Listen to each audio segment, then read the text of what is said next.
কৃষ্ণ বহুত শৌনকৰ কথোপকথন তাত ধৰিছো। হে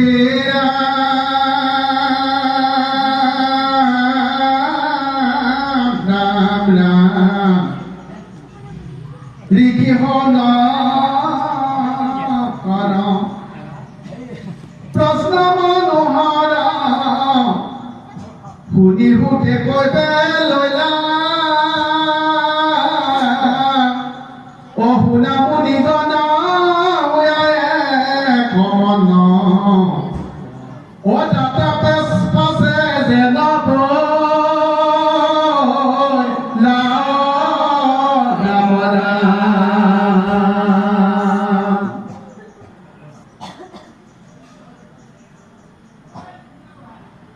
এইখিনি কথা কথোপকথন আছে। যেতিয়া 32 সহস্ৰ ঋষি গুচি গ'ল, 28 সহস্ৰ ঋষি থাকিল, তেওঁলোকে পুনৰাই বুটক মাতি আনি এই কথাখিনি সুধিলে যে পৰীক্ষিতৰ আগত সুকে কি বাৰ্তা দিছিলে, এই কথাখিনি প্ৰশ্ন কৰিছে।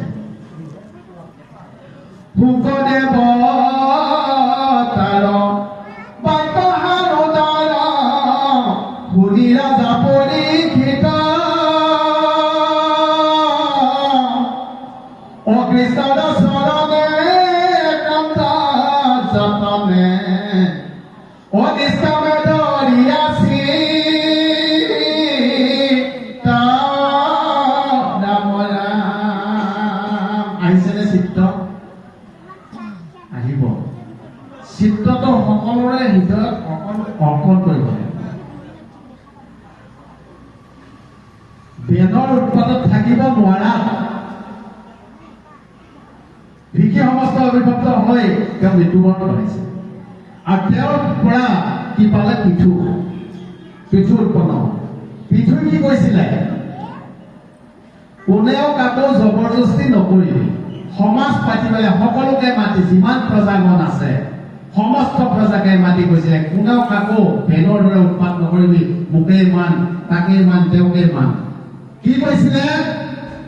য'ত আছে ততে ফল দিব, কিন্তু কৃষ্ণ পূজা, কৃষ্ণ ঈশ্বৰক চিন্তা। যোনে যি জাতিয়ে নহওক, যোনে জাতিটো নাই, বৰ্ণহে মাথো আনিয়া জাতি বনাই লৈছো। বৰ্ণটো আমাৰ শৰীৰটোতে আছে।